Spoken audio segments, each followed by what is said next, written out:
We're in the midst of a huge transformation where our peers, communities, and workplaces are all really melting into one. Welcome to Reimagining Company Culture. My name is Christina Giordano, she, her, and hers, and I am the Senior Partnerships Manager here at AllVoices. Today, I'm very excited to welcome our next guest on the interview series, Laurie Tennant. She is the Principal for People Advisory at Norwest Venture Partners. Laurie, so good to see you, and I'm excited about our conversation. If you want to share a little bit about yourself for our listeners, including your pronouns, and when you were younger, do you remember how exactly you answered the question, what do you want to be when you grow up? Sure. So Laurie Tennant, so nice to be here. My pronouns are she, her, hers. I have been at Norwest Venture Partners. I'm the head of people internally, and I also work with our companies doing people advisory work. We have 200 active portfolio companies, mostly all around the world. I've been in HR for more than 20 years, actually well over 20 years. Live in San Francisco, have 3 adult children, of whom I'm so proud. And when I was asked what I wanted to be when I grew up, it was a psychologist. And I was so sure that I was going to be a psychologist and study psychology that when I went to college, I never even took a psychology class. I got distracted by all the other interesting things and bring in business, but now I've kind of made my way back to psychological type things in HR. Absolutely. You're interacting with folks on a day-to-day basis, a people leader, and I always think it's interesting to think about where we thought we would be 10, 20, 30 years down the line as well. Fast forward to today, I would love to ask you about the industry overall. We've seen so many changes just in the language from human resources, people operations as well. What innovation, if you had to name one, or conversation in the space are you most excited to see, whether it's, some of my favorites around flexibility at work, burnout, mental health, well-being, equity, things like that? So many of those things, but I'll start with flexibility. I think that's been probably the most exciting shift that is still, of course, shifting. The pandemic, I think, was a forcing function. And some companies are returning to a more standard in-office schedule, but not so many. Most of our companies, especially in the world of startups, are adopting some sort of a hybrid schedule.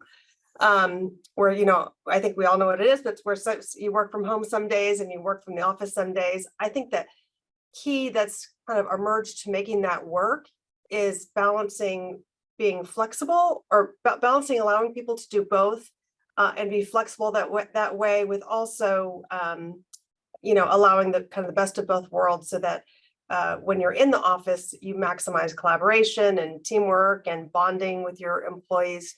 So when we at Norwest started to figure out our hybrid model last summer, so 2 summers ago, actually, the summer of 2020, when somehow we all thought we were coming back to the office then, before vaccines or anything, we were pretty excited to roll out a model where we would ask people to be in the office 3 days a week and home 2 days a week. And we never implemented that model because we still actually are just now currently rolling back, but we never implemented that model. And in the ensuing years that passed, it became clear that while it was exciting for us because we have a very traditional, in-office industry.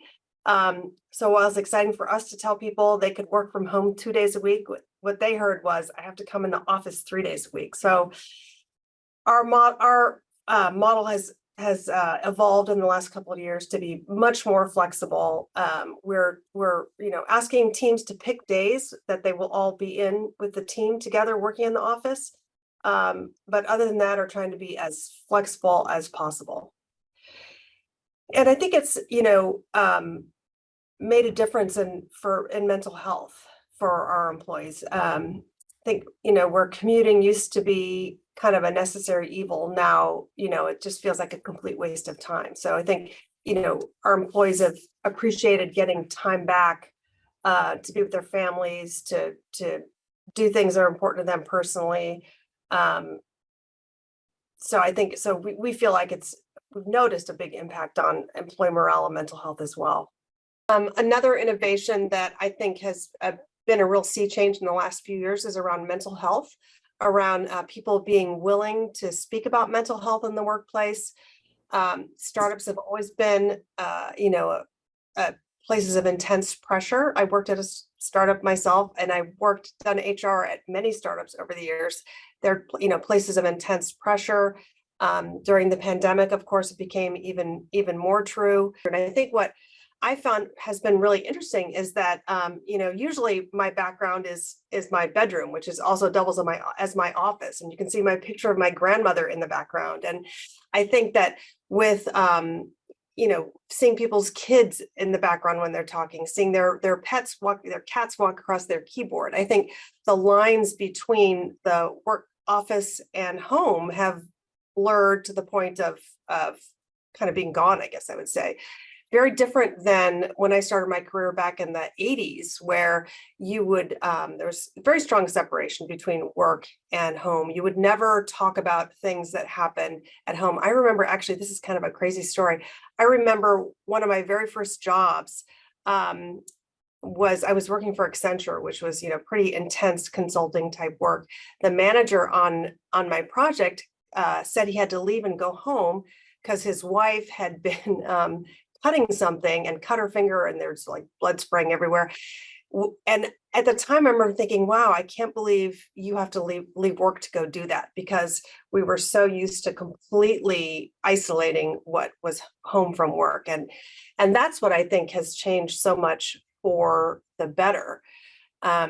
We were talking about this among our people leader community recently, and one of them, actually a couple of them, shared that they've had to train some of their more experienced managers who are kind of mystified by the fact that the people that they manage have the expectation that they can talk about what's going on at home and talk about, what's going on with their mental health. So it's been a big training point for managers to help coach them on how to, listen to and address issues that have nothing to do with the workplace. So is that our employees at our companies and in Norwest as well are facing they come from the last 2.5 years, just multiple directions: health stress, family, financial stress, crazy things happening societally that cause stress, the environment, all of that. So it's important that leaders recognize that the symptoms of that stress will show up differently in different ways for different people. And we all probably just need a little more grace right now. Even the most extroverted of us, like me, still find it challenging to get up and, head to the office a few days a week. We're just kind of not used to it. It also has occurred to me that, as I mentioned, I have three adult children in their early 20s. And the youngest, especially, he's 23, and he's lived at least half of his, conscious life, adult-like life in a period of tremendous unrest and stress and anxiety. And I think a lot of the Gen Z kids who are coming to the workforce have lived through much of their adult conscious lives in ways that those of us who've been around a little bit longer may not recognize. So all of that to say that, mental health is such an important thing to pay attention to right now, and it really can no longer be isolated from work life and work stress. Absolutely. And along those same lines as well, when we're talking about destigmatizing conversations around mental health, which is so important, really dealing with empathy during hard times. A lot of folks are going through a lot right now and all the time as well. One example of that organizationally is a reduction in force or layoffs. And it's difficult for everybody in a company's journey. In terms of initial planning steps, knowing this is not a one-size-fits-all approach and every situation is different, but when you're thinking about this, what is your kind of process as an executive kind of leading this process? Yeah, I think the first thing to recognize is that it's going to take a tremendous amount of work and a tremendous amount of preparation by the leaders of the company, the HR team, the legal team. It's a significant body of work that needs to be undertaken, and ideally you do it in as short of time as possible. One of the key things I think around leading with empathy through a RIF is communication. Communication before, as soon as you can. Communication during, communication after, and to be as transparent as possible. A great example that from recent years that we saw was the CEO of Airbnb wrote a memo the morning of a pretty significant reduction in force that they had. And it's a great example of kind of, you could see the thought and planning that went into it, the transparency and empathy that he used in communicating it. He described how they made their decision and why the decision had to be made. He referred back to comments they'd made before about whether or not they would have a layoff coming. He talked about the strategy of how they chose who would be impacted, the principles that they used. He described a very, and this went to the whole company, not just the people that were impacted. And this went out right before the meetings happened. Described what the severance would be, which was extremely generous. Described the COBRA healthcare coverage that also extremely generous, that they would cover for people, job support, went through what the whole process would look like. They did it as I would always expect, in a very short amount of time, just a few hours.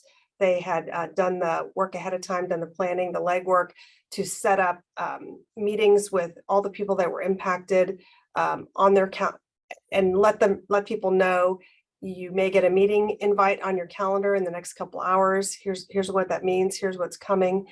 And also closed out this email with words of empathy and support for both the people that were staying, because that's difficult also to be someone who's left behind, and the people that were leaving. It's just a great example of clearly the planning that went into it to execute in such a short amount of time, the transparency around communication, and what I always recommend is, if possible, some sort of communication right before, having the actual notifications happen as quickly as possible, and then bringing together people who are left behind as soon as possible afterwards, to both, kind of grieve together and let everyone know who was impacted, so there's not questions about it, as well as talk about, what we can do now as a company going forward. It's a great example. That is a really great example, and really important to note in terms of effective and intentional communication. Mentioned this, but there are a lot of really disheartening conversations during a reduction in force, especially with those affected by that as well. And for employees who stay at the organization, how do you create space for folks to really feel confident in the company and feel like they're not, fighting for their jobs in the future? Yeah, a few things. One, I think, it's really important, again, just getting back to, leading with empathy. Really important to listen to people, to have an open dialogue, an open Q&A.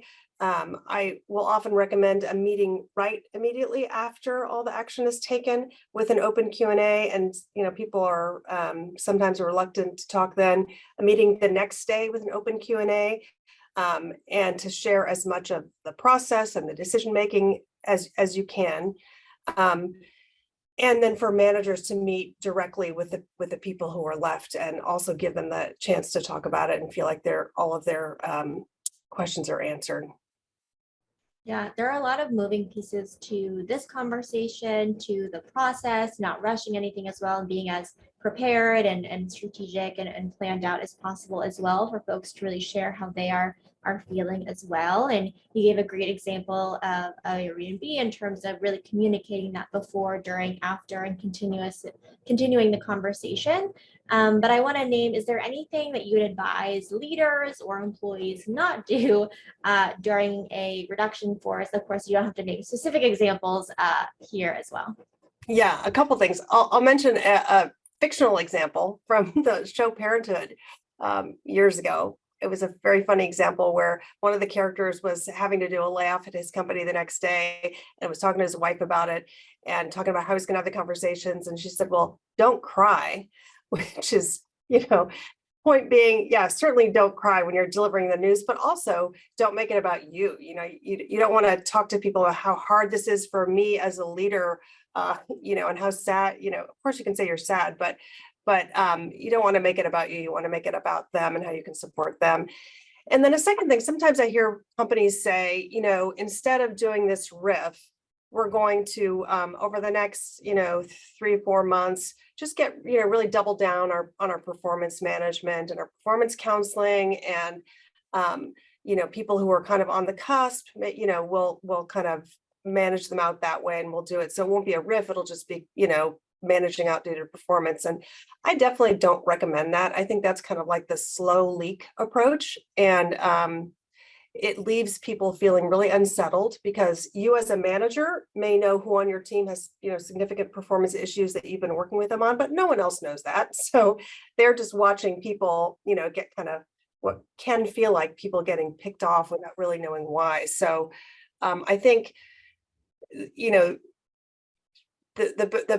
the closest you can get to doing it all at once, and sometimes you can't because, economic conditions continue to evolve, but the closest you can get to doing it all at once and then being able to say, we're done, the layoff is done, we have no plans to do any more layoffs, and here's how we're going to move forward. I think the easier it is for people to integrate and move on and, continue to contribute. Yeah, I think that is also really helpful to name. We know that these conversations are very difficult, and oftentimes you are having them with your manager, someone that you continuously have one-on-ones with, maybe a stronger relationship with, because you're talking with them on a more regular basis as well. What advice would you give to managers to really navigate these hard conversations, whether it's related to a RIF or something that is company or job related, or something that is personal life world related as well? Yeah, I think one of the biggest challenges with that is, especially as someone's manager or someone's parent or someone's spouse, you're used to fixing things, or you want to fix things, and you want to, help them come up with solutions. And with really difficult conversations, sometimes there aren't solutions. Maybe something very sad has happened to someone outside of work, or they're just really sad about the layoff, and it's just a sad thing, and they've lost friends, and they're worried about it. So I think, as you would counsel any spouse or parent, very important to just listen and validate their feelings, and recognize they're not necessarily asking you to do anything or to fix anything. I think in a conversation like that, after people have a chance to let you know what's going on, and you've listened and validated their feelings, you can always ask, is there anything that I can do? But you don't want to jump in with, you don't want to lead with that.